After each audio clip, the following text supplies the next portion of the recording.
शिवसेना पक्षप्रमुख उद्धव साहेब ठाकरे आणि महाराष्ट्र नवनिर्माण सेनेचे अध्यक्ष राजसाहेब ठाकरे हे आता उपस्थित झालेले आहेत.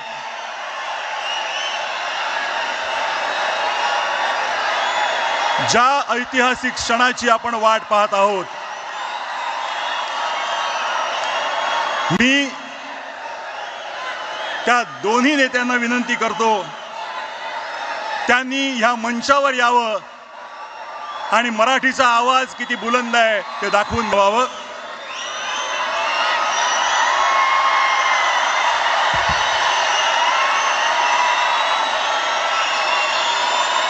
गेल्या काही वर्षात, जरा थोडंसं माझं ऐकून घ्या,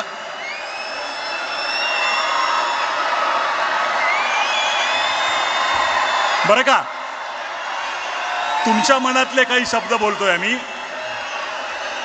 गेल्या काही वर्षात शेकडो मित्रांनी हजार वेळा हा प्रश्न तुमच्यातल्या अनेक जणांना विचारला असेल, किंबहुना इथे उपस्थित प्रत्येकाच्या मनातला हा प्रश्न असेल की येतील का रे दोन भाऊ एकत्र.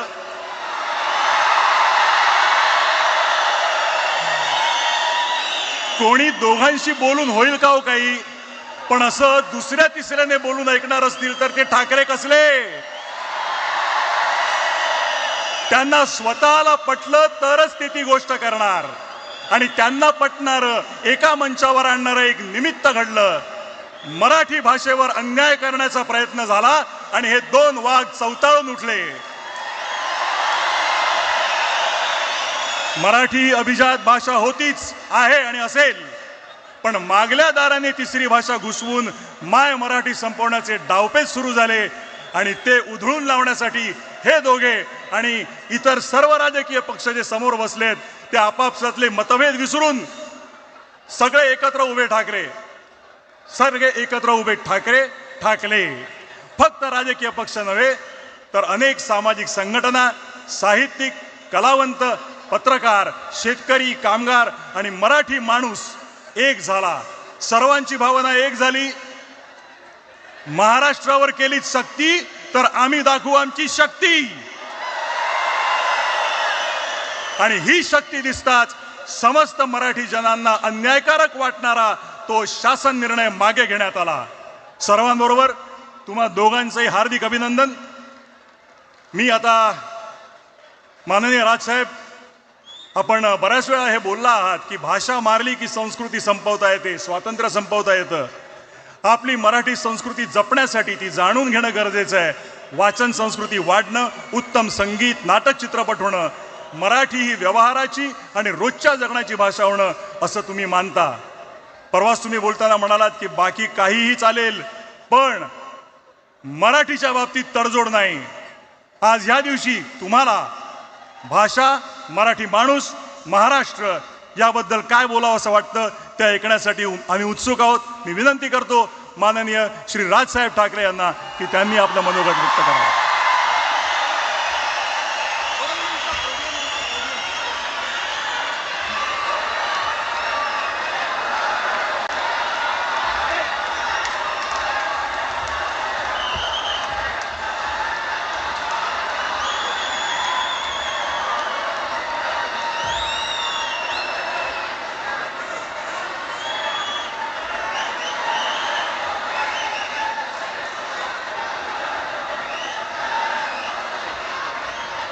Check.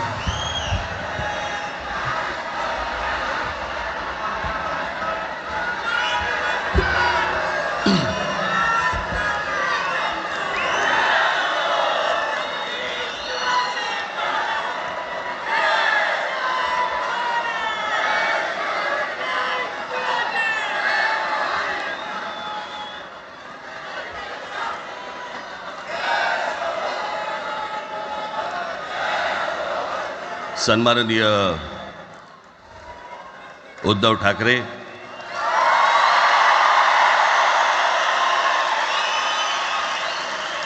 आणि माझ्या जमलेल्या सर्व तमाम मराठी बांधवांनो, भगिनींनो आणि मातांनो,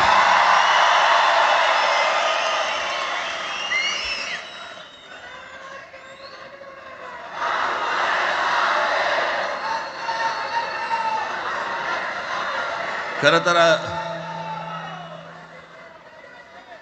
दोघांची भाषणं संपली ना की एकत्र आरोळ्या ठोका.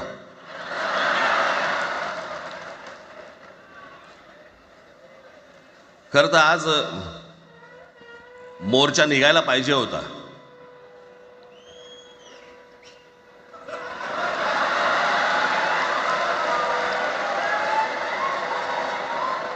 तोंडानेच आहे ना.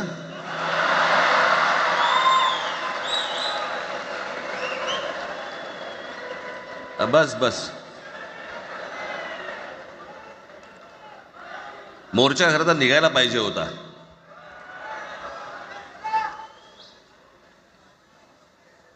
मराठी माणूस कसा सर्व बाजूने एकवटतो याचं एक चित्र मोठ्या प्रमाणावरती उभं राहिलं असतं.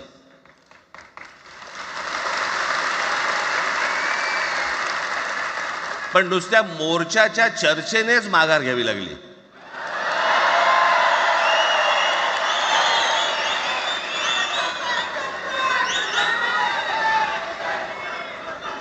खरं तर आजचाही मेळावा हा खरं तर शिवतीर्थावरती मैदानात व्हायला पाहिजे होता.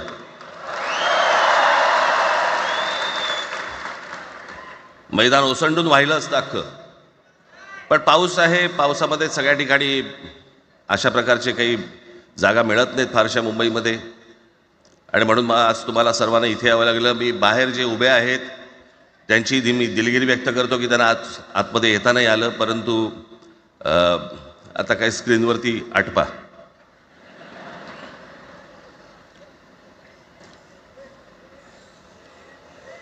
मी माझ्या मुलाखतीमध्ये एक म्हटलं होतं की त्याच्यातनं या सगळ्या गोष्टी खरं तर सुरू झाल्या. आणि मी असं म्हटलं होतं की कोणत्याही वादापेक्षा आणि कुठच्याही भांडणापेक्षा महाराष्ट्र मोठा आहे.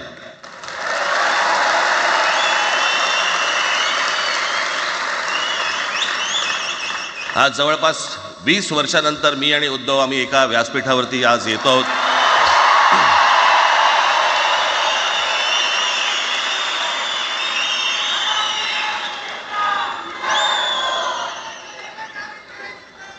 जे माननीय बाळासाहेबांना जमलं नाही, जे अनेकांना जमलं नाही, आम्हाला दोघांना एकत्र आणायचं, ते देवेंद्र फडणवीसला जमलं.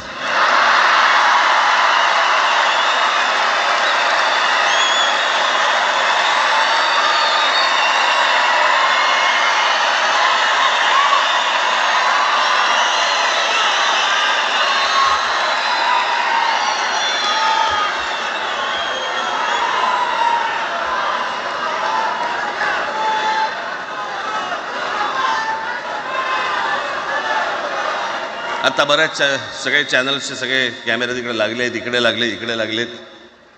आता संध्याकाळी सगळं सुरू होईल. आता काय वाटतं, काय दोघांची बॉडी लँग्वेज कशी होती? कोणी कमी हसलं का? कोणी जास्ती हसलं का? कोणी बोलतायत का? आपल्याकडे मूळ विषय सोडून इतर गोष्टींमध्येच फार रस असतो अनेकांना. खरं तर आजचा हा मेळावा, मोर्चालाही तीच घोषणा होती, आजच्या मेळाव्यालाही तीच घोषणा आहे की कुठचाही झेंडा नाही, मराठी हाच अजेंडा.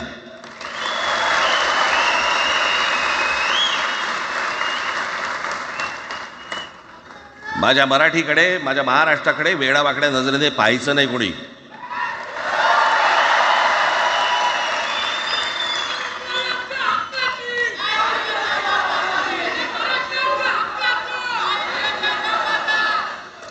ठरलं ना आपलं, सगळ्यात शेवटी द्यायच्या घोषणा.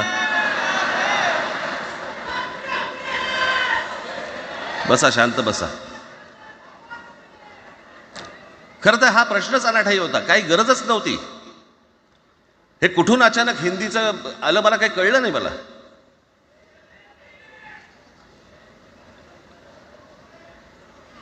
आणि हिंदी कशासाठी? हिंदी कोणासाठी? हिंदी त्या लहान लहान मुलांवरती जबरदस्ती करताय तुम्ही.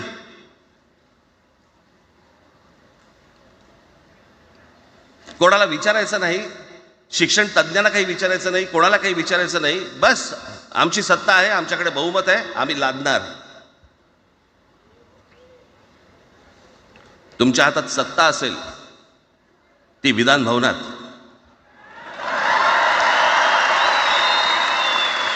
आमच्याकडे सत्ता आहे रस्त्यावर.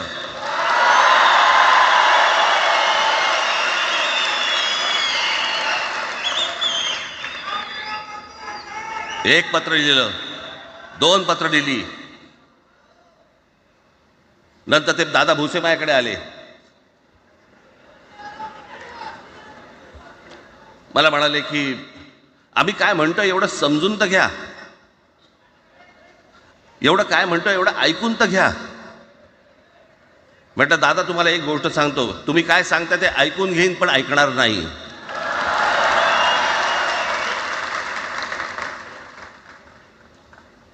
मराठीच्या विषयामध्ये त्याच्यात तुम्ही तिसरी भाषा लादताय.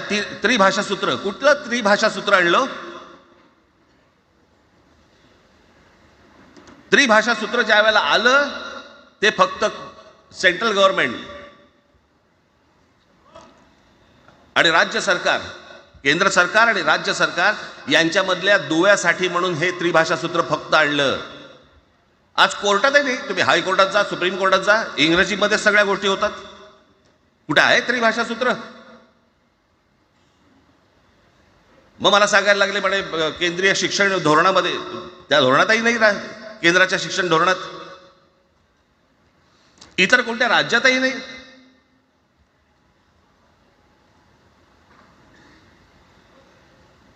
महाराष्ट्रात प्रयोग करून पाहिला तरी दक्षिणेची राज्य तर हिंग लावून विचारत नाही त्यांना. पण महाराष्ट्र ज्या वेळेला पेटून उठतो त्यावेळेला काय घडतं आणि काय होतं हे आज राज्यकर्त्यांना समजलं असेल. त्याशिवाय का माघार घेतली?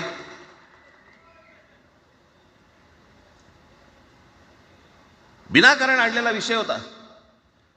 मी त्याशी त्या भुसेंना सांगितलं, म्हटलं मला सांगा उत्तर प्रदेश, बिहार, राजस्थान, मध्य प्रदेश कोणती तिसरी भाषा आणणार आहेत? खरं तर आणली पाहिजे.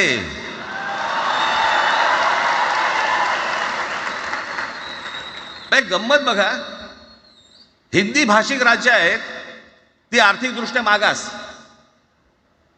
आणि हिंदी न बोलणारी जी राज्य आहेत ती आर्थिकदृष्ट्या प्रगत, आणि वर आम्ही हिंदी शिकायचं.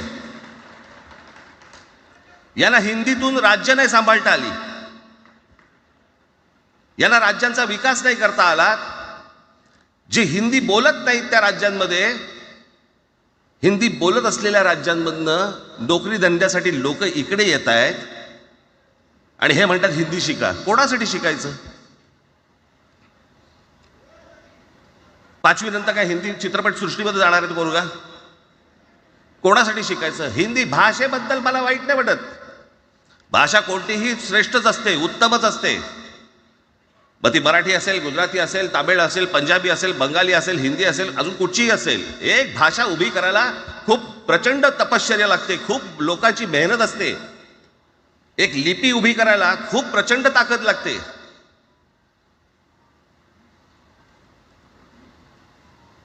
अशाच भाषा काय उभ्या राहत नसतात.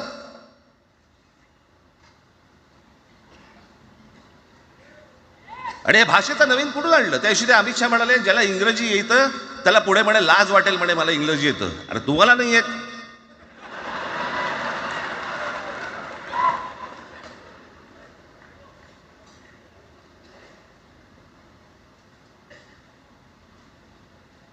या संपूर्ण हिंद प्रांतावरती 125 वर्ष, 1400 वर्ष मराठ्यांनी राज्य केलं.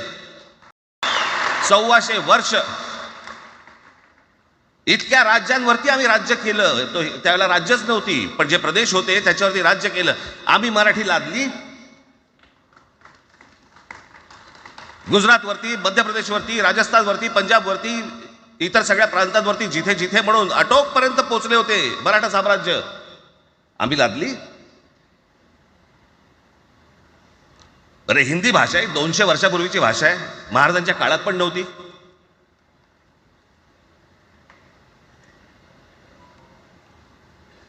कशासाठी आणि कोणासाठी आणि काय करायचे नेमकं?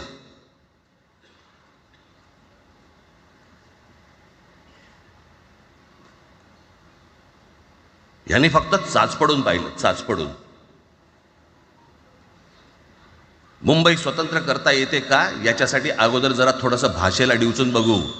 महाराष्ट्र शांत राहिला तर पुढे ते पाऊल टाकू.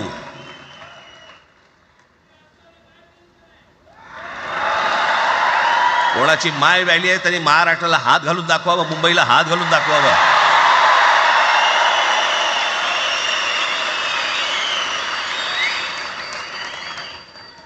त्या मजाक वाटला काय? आम्ही शांत आहोत याचा अर्थ गांडू नाही आहोत.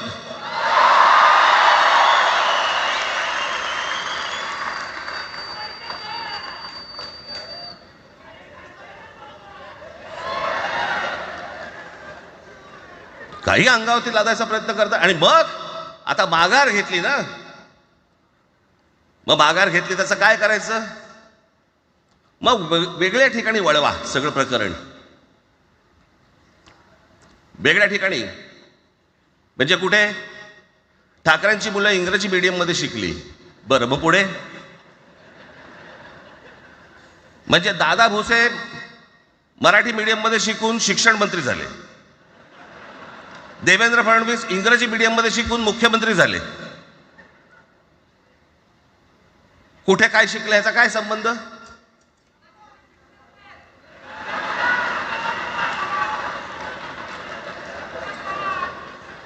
अहो, कोणाकोणाची मुलं इथे परदेशामध्ये शिकतायत, याद्या आहेत आमच्याकडे. त्याचं काय करणार आहात तुम्ही? आणि त्याच्यातल्या त्याच्यात मंत्रिमंडळातल्या एक एक मंत्र्याचं हिंदी आहे का? फेफरं येईल, फेफरं.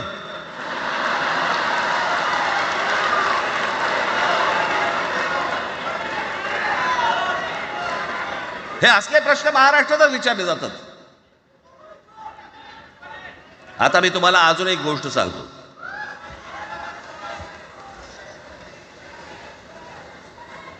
आम्ही मराठी मीडियममध्ये शिकलो, हो शिकलो. आमची मुलं इंग्रजी मीडियममध्ये शिकली, हो शिकली. मग याच्यावरती तुम्ही प्रश्न काय उपस्थित केला? ह्यांना मराठीचा पुळका कसा? हे इंग्रजी मीडियममध्ये टाकतात. बरं, माननीय बाळासाहेब ठाकरे आणि माझे वडील श्रीकांत ठाकरे हे इंग्रजी मीडियममध्ये शिकलेले आहेत. या दोघांवरती तुम्ही मराठीबद्दल शंका घेऊ शकता का?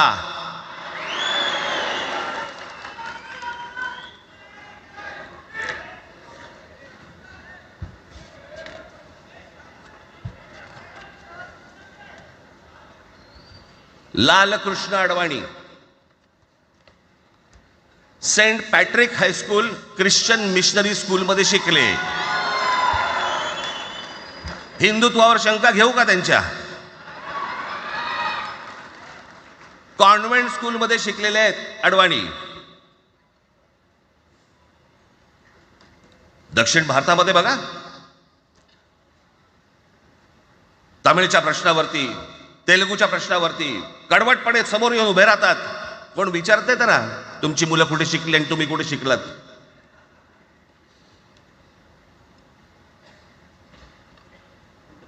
उद्या मी हिब्रू भाषेत शिकीन आणि मराठीपणाचा कडवट अभिमान बाळगीन. काय प्रॉब्लेम आहे?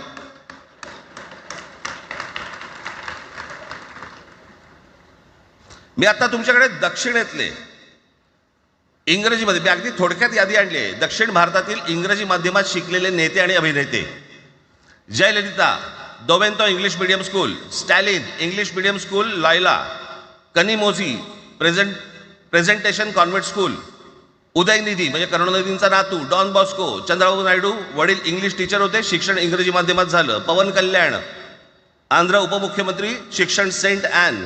नारा लोकेश NTRचा नातू, चंद्रबाबूंचा मुलगा, स्टॅनफोर्ड स्कूल.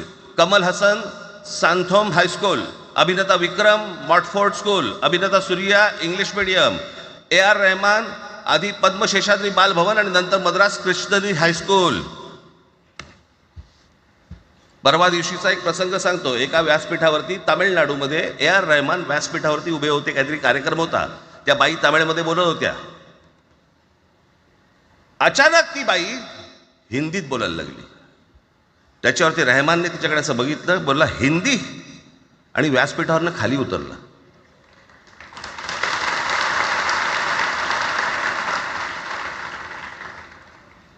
तुमचा कडवटपणा हे तुम्ही शिक्षण कुठे घेतले याच्यावरती नसतो, तो कडवटपणा तुमच्या आतमध्ये असावा लागतो. म्हणजे बाळासाहेब इंग्रजी मीडियममध्ये शिकले, इंग्रजी वर्तमानपत्रामध्ये व्यंगचित्र काढायचे, पण मराठीचा अभिमान याच्या बाबतीत कधी तडजोड नाही केली.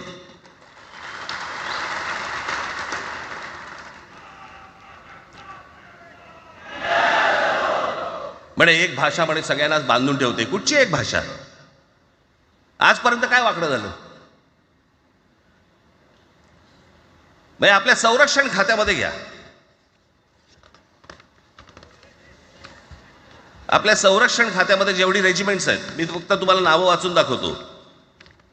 मद्रास रेजिमेंट आहे, राजपुताना रायफल्स आहे, राजपूत रेजिमेंट आहे, डोगरा रेजिमेंट आहे, सीख रेजिमेंट आहे, जाट रेजिमेंट आहे, पॅराशूट रेजिमेंट आहे, पंजाब रेजिमेंट आहे, ग्रेनेडियर्स आहेत, सीख लाईट इन्फंट्री आहे, मराठा लाईट इन्फंट्री आहे, गढवाल रायफल्स आहे, कुमाऊ रेजिमेंट आहे, आसाम रेजिमेंट आहे, बिहार रेजिमेंट आहे, महार रेजिमेंट आहे, जम्मू काश्मीर रायफल्स आहे, जम्मू आणि काश्मीर लाईट इन्फंट्री आहे, नागा रेजिमेंट आहे, गोरखा रायफल्स आहे, गोरखा रायफल्स आहे, त्याच्यानंतर तुमचं लडाख स्काउट्स आहे, अरुणाचल स्काउट्स आहे, सिक्कीम स्काउट्स आहे. इतक्या राज्यांच्या आज आपल्या संरक्षण खात्यामध्ये लोक आहेत आणि इतक्या रेजिमेंट्स आहेत. शत्रू दिसला की एकत्र तुटून पडतात ना. भाषेचा प्रश्न येतो कुठे?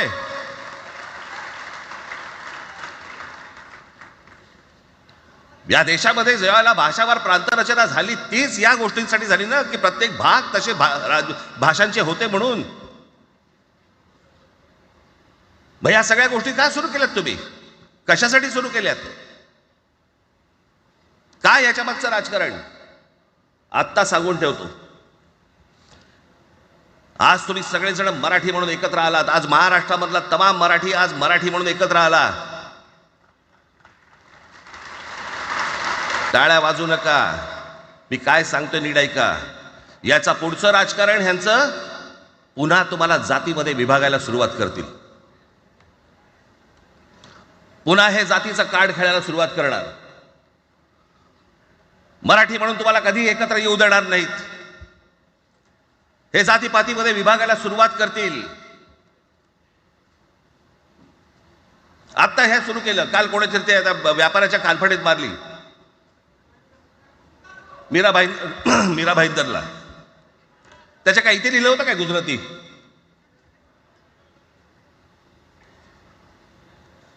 पण एवढंही आपल्याकडे काही जे चॅनलमध्ये, मराठी नाहीत इतर चॅनलमध्ये, हिंदी आणि याच्यात गुजराती माणसाला मारला. कुठच्या गुजराती माणसाला मारला? बाचाबाचीमध्ये समोरचा गुजराती निघाला, इकडचा मराठी निघाला. त्याच्यामध्ये काय गुजरात्यानं मारलं का? केवढे व्यापारी आहेत? अजून तर काहीच केलेलं नाही.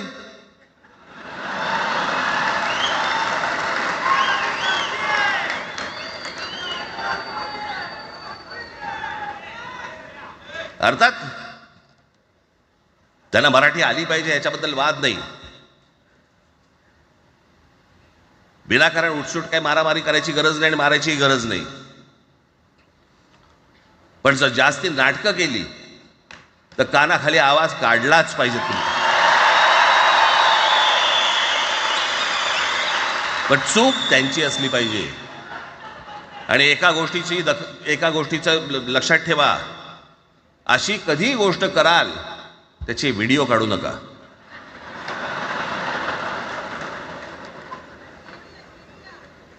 आपल्यामध्येच त्यांना कळलं पाहिजे. कळलं का? मारणारा कधी सांगत नसतो, मार खाणारा सांगत असतो मला मारला म्हणून. त्यांना सांगू देत. पण याचा अर्थ उठसूट कोणालाही उगाच मारायचं काही कारण नाहीये. अनेक लोक आहेत, अनेक गुजराती लोक आहेत, माझ्या अनेक परिचयाचे आहेत. माझे एक मित्र आहेत नयन शहा म्हणून, त्याला मी गुजराठी म्हणतो. तुमचा विश्वास बसणार नाही इतकं अप्रतिम मराठी तर बोलतोच, विनोदाचंही अंग आहे. आणि शिवाजी पार्क मैदानामध्ये फिरताना कानाला हेडफोन लावून पु ल देशपांडे ऐकणारा गुजराती आहे.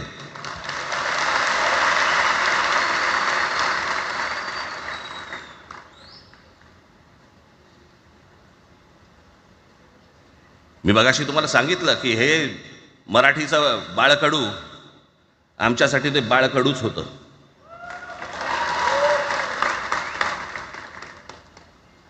मी मागे एक प्रसंग सांगितला होता, आज मुद्दामून तो प्रसंग सांगतो आपल्याला की हे आमच्या धमन्यांमध्ये आलं कुठून. मी एवढा महाराष्ट्रासाठी मराठीसाठी कडवट का झालो. लहानपणापासूनचे अनेक प्रसंग आहेत माननीय बाळासाहेबांबरोबरचे, पण मी एक प्रसंग कधीही विसरणार नाही आणि तो 1999 सालचा आहे. त्या 1999 साली शिवसेना भारतीय जनता पक्षाची युती सरकार येणार नाही अशी परिस्थिती होती.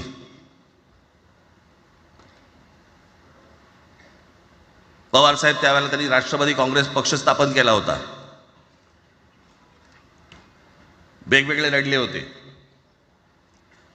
आणि मग सगळ्या त्या वादामध्ये, शिवसेना भारतीय जनता पक्षाच्या त्या वादामध्ये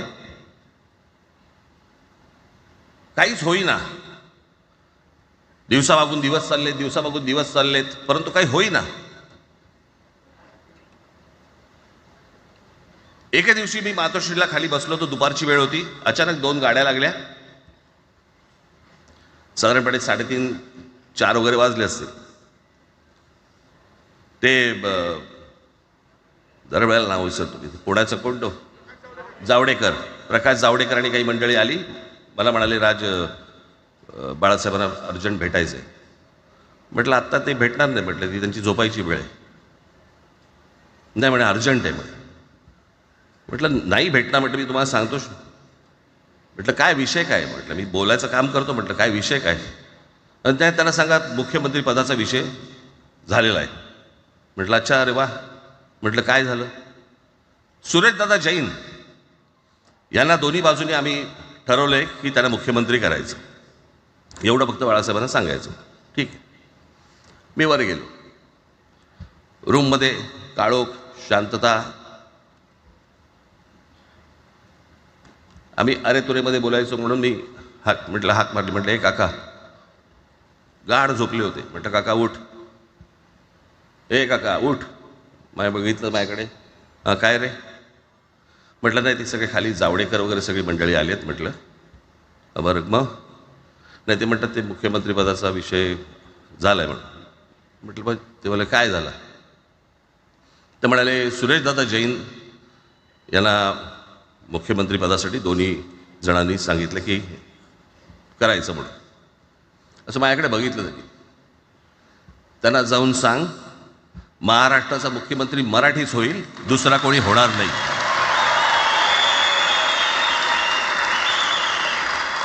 मराठी या एका विषयासाठी मला तिकडे कळलं की या माणसाने सत्तेवर लाथ मारली.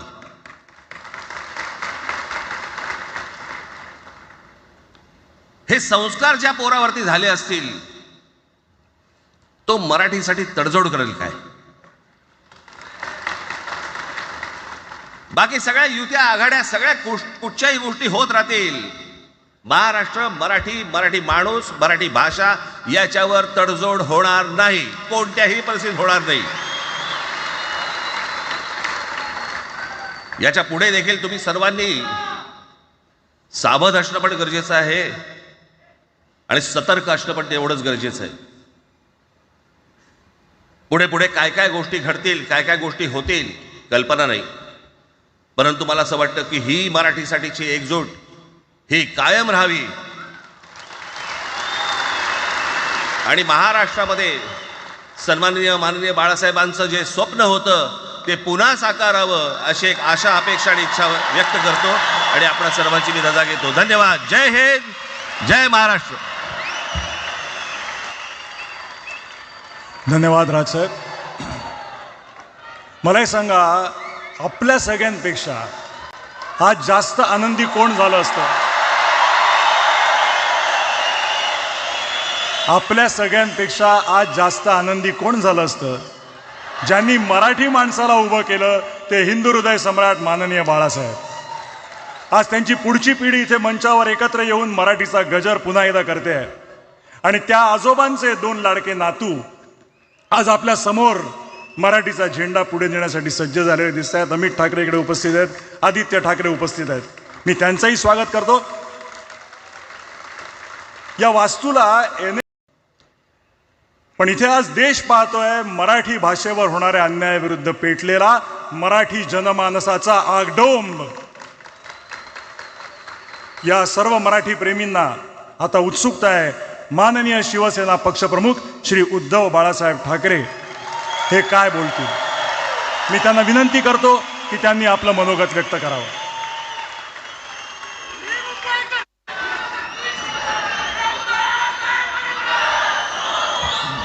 त्या बातम्या आहेत.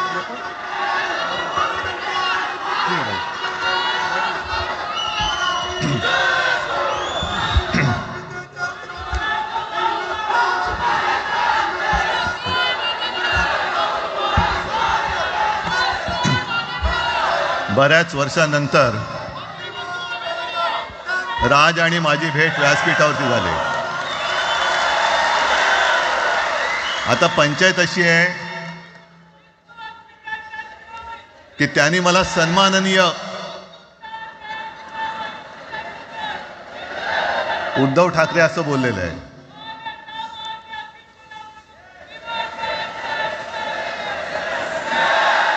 ठीक आहे. आणि साहजिकच आहे की त्याचंही कर्तृत्व आपण सर्वांनी पाहिलेलं आहे.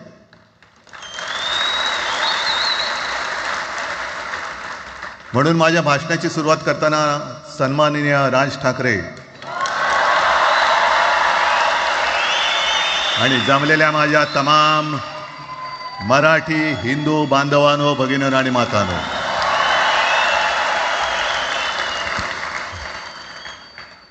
अप्रतिम मांडणी राजनी केलेली आहे. माझ्या भाषणाची काय आवश्यकता आहे असं मला वाटत नाही. कारण आजच्या कार्यक्रमाची घोषणा झाल्यानंतर साहजिकच आहे सगळ्यांचं लक्ष हे आज भाषणाकडे आहे. पण वैयक्तिक मला असं वाटतं की आज आमच्या भाषणांपेक्षा आमचं एकत्र दिसणं हे महत्त्वाचं आहे. सर्वप्रथम इकडे समोर सगळेजण बसलेत. ज्यांनी ज्यांनी मराठी भाषेसाठी पक्षभेद विसरून एक मराठी माणसाची वज्रमूठ दाखवली त्या सगळ्यांना धन्यवाद देतोय. दीपक पवार पण त्याच्यात आहेत, सगळेच आहेत. मुणगेकर साहेब आहेत, सुप्रियाताई आहेत, सगळेच आहेत. कोणाकोणाची नाही. महादेवराव बसले. महादेवराव आपल्याला सुद्धा बऱ्याच वर्षांनी पाहिजे. काय वेळेला काय जानकर बी अनजान होते असं होतं. पण एक गोष्ट नक्की की आमच्या दोघांमध्ये जो काही अंतरपाठ होता तो आनाजी पंतांनी दूर केला.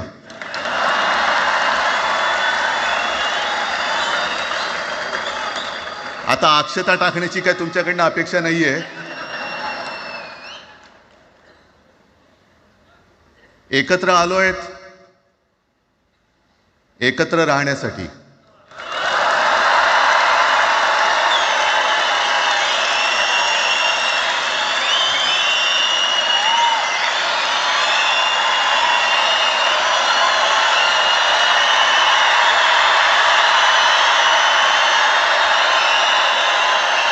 आणि मला कल्पना आहे, आज मला कल्पना आहे की अनेक बुवा महाराज हे बिझी आहेत. कोण लिंब कापतंय, कोण टाचण्या मारतंय, कोण गावी जाऊन अंगारे दुपारे करत असेल, रेडे कापत असतील. त्या सगळ्यांना सांगतो, या सगळ्या भोंदूपणाविरुद्ध माझ्या आजोबांनी लढा दिला होता आणि त्यांचे आम्ही वारसदार म्हणून तुमच्यासमोर उभे ठाकलेलो आहोत.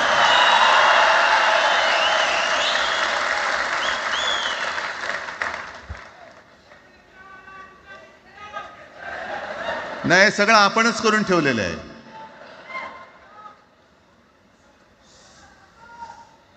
भाषेवरनं जेव्हा एखादा विषय निघतो तेव्हा तो केवळ वरवरचा धरून चालणार नाही. मधल्या काळामध्ये अगदी दोघांनी, म्हणजे मी काय, राजनैतिक आणि आपण सगळ्यांनी या नतद्रष्टांचा अनुभव घेतलेला आहे. वापरायचं आणि फेकून द्यायचं. आता आम्ही दोघं मिळून तुम्हाला फेकून देणार आहोत. आजपर्यंत वापर करून घेतलात. अरे डोक्यावरती जर का शिवसेना प्रमुख नसते तर तुम्हाला ओळखत कोण होतं या महाराष्ट्रामध्ये? कोणत्या भाषेत बोलत होतात? अगदी राज, तू सगळ्यांची शाळा काढली, मला एका प्रश्नाचं उत्तर पाहिजे. मोदींची शाळा कोणती? सगळ्यात उच्च शिक्षित आहेत.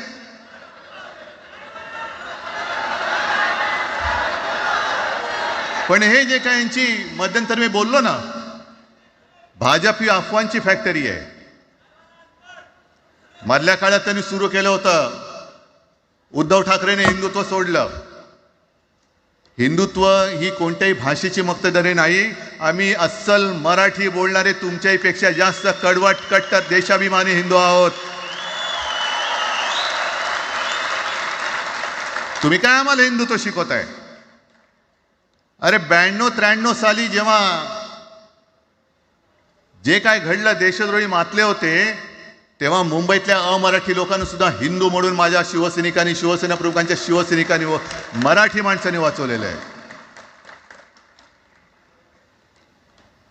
आणि देवेंद्र फडणवीस आज जे बोललेत, बातमी आले सगळीकडे, मी इकडे बातम्या आणल्यात. भाषेच्या नावाखाली गुंडगिरी सहन केली जाणार नाही. जर महाराष्ट्रामध्ये मराठी माणूस न्याय मागण्यासाठी आंदोलन करत असेल आणि त्याला जर का तुम्ही गुंड म्हणत असाल तर आम्ही गुंड आहोत. आम्ही गुंड. न्याय मागणं म्हणजे गुंडगिरी नाहीये. आणि जर का गुंडगिरी केल्याशिवाय तुमच्या दरबारी न्याय मिळत नसेल तर आम्ही गुंडगिरी करूच.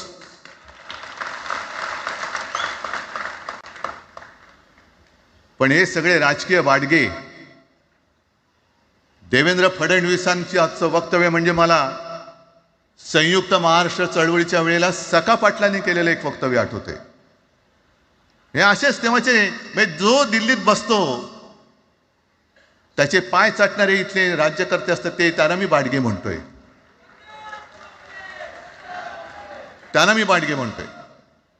कारण संयुक्त महाराष्ट्र चळवळीमध्ये मुंबई आपल्याला आपण मिळवली. आपण म्हणजे आपण मराठी माणसांनी.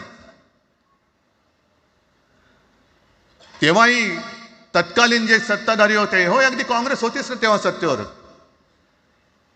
मुंबई मराठी माणसाला द्यायला तयार नव्हती. आणि तेव्हा सुद्धा एक मराठी माणूस, म्हणजे आज जे बोलतात ना आम्ही मराठी नाहीत का, अरे तुम्ही नुसतं नावाने मराठी आहात, तुमच्या अंगात मराठी रक्त आहे की नाही आता तपासावं लागेल.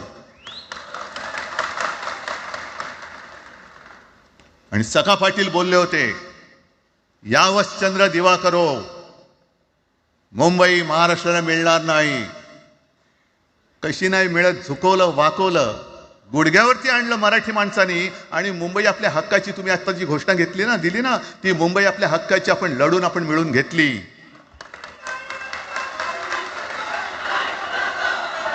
कशासाठी हा सगळा तुम्ही घोळ घालतात? पण याच्या मागे मी जे माझ्या डोक्यात जो एक विचार आहे, पटतो की नाही बघा. हे यांचं सध्या जे काय चालू आहे, म्हणजे आधी आपल्याला सुद्धा वाटलं होतं. कारण तेव्हा काश्मीरमध्ये 370 कलम होतं, ते हटवण्यासाठी शिवसेनेने पाठिंबा दिला. आणि तेव्हा यांनी घोषणा दिली होती, एक निशाण, एक प्रधान, एक विधान. बरोबर आहे, देश एक असला पाहिजे, संविधान एक असलं पाहिजे, निशाण सुद्धा एकच, तो आपला तिरंगा असला पाहिजे. भाजपचं भांडी पुसायचं फडकं असतं कामा नये. ते फडकं म्हणजे आमचा राष्ट्रध्वज नाहीये. पण ते सगळं चाललंय एक एक एक एक. त्याच्यानंतर आता नवीन एक टुमणं काढलं, 1 नेशन 1 इलेक्शन. म्हणजे हळुवारपणाने हे सगळं काही एक एक एक करत, हिंदी, हिंदू, हिंदुस्तान, हिंदू आणि हिंदुस्तान मान्य आहे, पण हिंदीची सक्ती आम्हाला मान्य नाही. तुम्ही कितीही कमिट्या करा, हिंदीची सक्ती तुमचे 7 पिढ्या उतरल्या तरी आम्ही लावू देत नाही.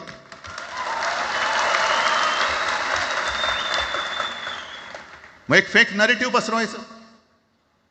हे उद्धव ठाकरेच्याच काळातलं. अरे उद्धव ठाकरे एवढं काम करत होता, मग पाडलात कशाला गद्दारी करून? का नाही बोंबललात तेव्हा? पण मी अभिमानाने सांगेन, माझ्या मंत्रिमंडळातले सहकारी इकडे बसले, जितेंद्र आव्हाड आहेत, आणखीन कोणी असतील, मी मुख्यमंत्री असताना महाराष्ट्रामध्ये मी मराठीची सक्ती केली होती आणि केलीच, ज्याचा मला अभिमान आहे. काय केलं त्याचं तुम्ही? मराठी भाषा महाराष्ट्रामध्ये सक्तीची करावी लागली. का करावी लागली? कोण आहेत आमच्या मराठीचे दुश्मन? कोण आहेत? पण महाराष्ट्रामध्ये मराठीची सक्ती केल्यानंतर सुद्धा काही लोक कोर्टामध्ये गेले. ती गुंडगिरी नाही होत. पण आता कोणतरी एक तो भेडिया असतं ना त्याचं नाव,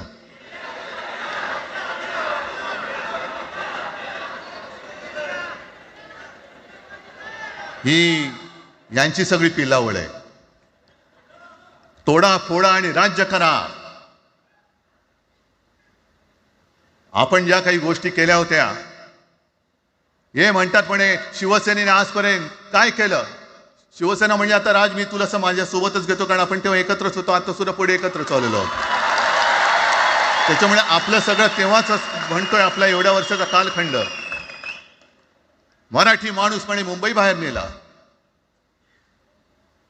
मराठी माणूस आम्ही मुंबई बाहेर नेला असं जर का तुम्हाला वाटत असेल, तर 14 सालानंतर तुम्ही मुंबई आणि महाराष्ट्राचे जे काही लचके तोडलेत, मुंबईतून सगळे उद्योगधंदे, महाराष्ट्रातून उद्योगधंदे सगळे पळवले, आर्थिक केंद्र गेलं, हिरे व्यापार गेला, मोठमोठी ऑफिसेस गेली. आपल्याकडे येणारे उद्योगधंदे जे आपल्या काळात येत होते ते कुठे गेले? मग काय तेवढाच हिंदुस्थान किंवा तेवढाच सगळे हिंदू आहेत? तेवढेच हिंदू आहेत. आम्ही सगळं करत होतो, केलं होतं. पण तुम्ही पहिल्या प्रथम आमच्यात गद्दारी करवलीत आणि तुम्ही आमचं सरकार पाडलं. ह्याचं कारण तुमचे जे मालक तिकडे बसलेले 2 व्यापारी, त्यांचे बूट चाटण्यासाठी तुम्ही हे सगळं करतात.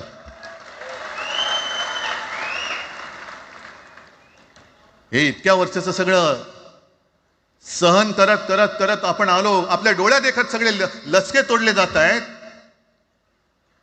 आपल्या दोघांनाही भांडवलं जात आहे आणि नतद्रष्टा आपल्या डोक्यावरती बसतायत. किती काळ सहन करायचंय? प्रत्येक वेळेला काही झालं की भांडाभांडी लावायची. आता सुद्धा तेच होणार. म्हणजे आम्ही एकत्र येणार, आल्यानंतर निवडणुकीपर्यंत एकत्र राहतील का? सत्ता प्राप्ती, काही जण म्हणतात की यांचा मराठीचा नाही, महापालिकेचा आहे. अरे नुसता महापालिकेचा नाही, तर आमच्या महाराष्ट्राचा आहे. आम्ही महाराष्ट्र सुद्धा काबीज करू.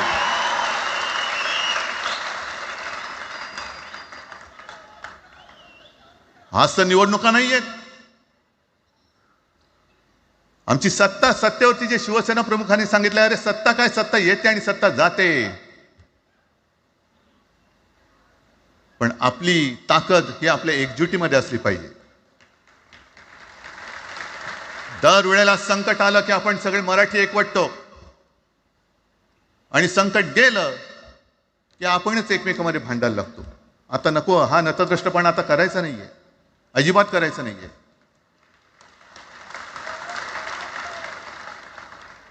कारण गेल्या विधानसभेत त्यांनी जे काही केलं, बटेंगे तो कटेंगे. आपल्याला काय वाटलं होतं की हिंदू मुसलमानांमध्ये करतायत. हिंदू मुसलमान तर केलंच, पण त्यांनी खास करून केलं ते मराठी तर मध्ये केलं. म्हणजे यांची नीती आहे ती अशीच आहे जे गुजरातमध्ये त्यांनी केलं. गुजरातमध्ये गेल्या निवडणुकीत एक असा माहोल होता, मला वाटतं मोदी तेव्हा त्यांच्या नंतर असेल, माहित नाही मला, लक्षात नाही. वातावरण असं पेटलं होतं गुजरातमध्ये की बस आता पटेल यांना आपटेल. पण त्यांनी काय केलं? बरोबर, पटेलांना भडकवलं, पटेलांना वेगळं केलं आणि पटेल तर सगळं एकत्र केलं. हरियाणामध्ये पण तेच केलं. जाट लोकांना भडकवलं, जाट लोक एकत्र झाले, त्यानं वेगळं केलं आणि जाटे तर सगळा जो काही समाज होता तो एकत्र करून तिकडे सत्ता प्राप्त केली. महाराष्ट्रामध्ये तेच केलं. मराठ्यांना उचकवलं आणि मराठी तर सगळा एकत्र केला. बटेंगे तो कटेंगे ही भीती त्यांच्यामध्ये निर्माण केली की बघा ते एकत्र झालेत, तुम्ही जर का फुटलात तर ते तुमच्या डोक्यावर बसतील. झाले एकत्र. मराठी माणूस मराठी माणसाची भांडला आणि दिल्लीचे गुलाम आपल्या डोक्यावरती राज्य करायला लागले. आणि आपण त्यांच्या पालख्या व्हायच्या. नुसते पालख्यांचे भय होणार की तुम्ही कधीतरी आपल्या माय मराठीला पालखीमध्ये सन्मानाने बसवणार आहात. बस झालं, आता यांची जोखड फेकून दिली पाहिजे. एकमेकांमध्ये भांडून त्यांचे जे काही डाव आहेत ते करत असतात. मी पेपरमध्ये बघितलं, काल बघितलं, आज बघितलं. आमचे पंतप्रधान जगभर फिरतायत. काय तो मोठा पट्टा घातलाय, स्टार ऑफ घाना. कुठे आला घाना देश? इकडे घाण आणि तिकडे घाना, स्टार ऑफ घाना. पण एका बाजूला मोदींचा फोटो आणि दुसऱ्या बाजूला माझ्या महाराष्ट्रामधला शेतकरी कर्जबाजारी झालाय. त्याला बैल सुद्धा तर पोसत नाही, बैल मिळत नाही, म्हणून त्या नांगराचं जोखड घेऊन तो शेती करतोय. मग एका बाजूला हा शेतकरी, त्याच्या खांद्यावरती नांगराचं जोखड आहे आणि तिकडे आमचे पंतप्रधान स्टार ऑफ घाना. लाज वाटली पाहिजे, लाज. खरोखर लाज वाटली पाहिजे. आणि आजच पेपरमध्ये बातमी आले, 2 बातम्या आल्या की लाडक्या बहिणीचं पोर्टल आता बंद, नव्याने नोंदणी होणार नाही. बसा बोंबलत आता. आणि त्याही पेक्षा सगळ्यात भयानक गोष्ट म्हणजे संपूर्ण देशामध्ये सगळ्यात जास्त कर्जबाजारी शेतकरी कुठे असतील तर ते आपल्या महाराष्ट्रामध्ये आहेत. महाराष्ट्र आता थांबणार नाही, कर्ज काढतच राहणार. आणि ही यांची जी काही खेळी आहे, आपापसात भांडवायचं. मी एक साधी गोष्ट केली होती. जितेंद्र, तुम्हाला माहिती असेल, आपण तिकडे चौपाटीला, जिकडे बिर्ला मातोश्री बिर्ला क्रीडा केंद्र काय आहे, मराठी रंगभूमीचं दालन, मराठी रंगभूमीचा इतिहास सांगणारं दालन, त्याची निर्मिती करण्याचे सगळे आदेश वगैरे राज्यात सगळं झालं. आराखडा मंजूर केला मी. आणि 2-3 महिन्यापूर्वी बातमी आली की तो आराखडा यांनी केराच्या टोपलीत टाकला. ती जागा यांच्या मालकाच्या मित्राच्या घशात टाकतात. हा मराठीचा तुमचा अभिमान? मराठी भाषा भवनाची त्याचं भूमिपूजन मी केलं होतं. माझ्या सोबत अजित पवार होते, उपमुख्यमंत्री. कुठे गेलं मराठी भाषा भवन? कुठे गेलं मराठी भूमीचं रंगभूमीचं दालन? का तुम्ही आमची मराठी मारतात? का तुम्ही आमच्यावरती सक्ती करता आहात? अनेकदा सांगितलं की आम्ही कोणत्याही भाषेच्या विरोधात नाही आहोत, पण जर आमच्यावरती सक्ती करण्याचा प्रयत्न केला तर आमची शक्ती काय ती एकदा तुम्हाला अशी दाखवू की पुन्हा तुम्ही कधी डोकंवर नाही काढणार, पुन्हा डोकंवर काढणार. या सगळ्या गोष्टींकडे आपण आज एकत्र आलेलो आहोत. पुन्हा आपल्यामध्ये काड्या घालण्याचे उद्योग होतील, कारण त्यांचा धंदाच तो आहे. एकतर कुठे, मी नेहमी सांगतो, कोणाच्याही लग्नामध्ये भाजपवाल्यानं बोलवू नका. येतील मस्त श्रीखंड, बासुंदी, पोळ्या बिळ्या खातील आणि त्याला नवरा बायकोत भांडण लावून दुसऱ्या लग्नात जेवायला जातील. बरं, एवढं केलं तरी बरं, नाही तर त्या पोरीलाच पळून घेऊन जातील. कारण ह्यांचं स्वतःच असं काहीच नाहीये. कोणत्याही लढ्यामध्ये कधीही भाजपा नव्हता. अगदी संयुक्त महाराष्ट्राच्या चळवळीमध्ये सुद्धा भाजप हा सगळ्यात शेवटी आला आणि 57ची निवडणूक झाल्यानंतर सगळ्यात पहिल्यांदा बाहेर पडला. हे जनसंघ, तेव्हा त्यांचा जो राजकीय नाव होतं जनसंघ, यांच्याकडनं आम्ही देशाभिमान शिकायचा, यांच्याकडनं आम्ही महाराष्ट्राचा अभिमान शिकायचा. आणि आम्ही आपापसात भांडून ह्यांना सगळं काही बहाल करून टाकायचं. या सगळं विकून टाका, सगळा सत्यानाश करून टाका. अरे, आपली मुंबईच्या शिंदड्या उडवल्या जात आहेत. अख्खी मुंबई कोणाच्या घशात घालतायत? कोणाच्या? बघत बसायचं? सगळं म्हणजे आज सगळ्यात जास्त जर कोणी जमिनीचा मालक मुंबईमध्ये असेल तो यांच्या मालकाचा मित्र आहे, अदानी. कोणाची जागा, कोणी रक्त सांडलं, कोणी ते हुतात्मा स्मारकाला वंदन करताना सुद्धा आपल्याला लाज वाटली पाहिजे. अरे त्यांनी तर रक्त सांडलं, बलिदान केलं, पण त्यांनी रक्त सांडून मिळून गेलेली मुंबई जर का आपण राखू शकणार नसू तर आपल्याला लाज वाटली पाहिजे, शरम वाटलं पाहिजे. म्हणून त्या रक्ताची शपथ घेऊन मुंबई आणि मराठीच्या रक्षणासाठी आपल्याला उभं राहायला पाहिजे.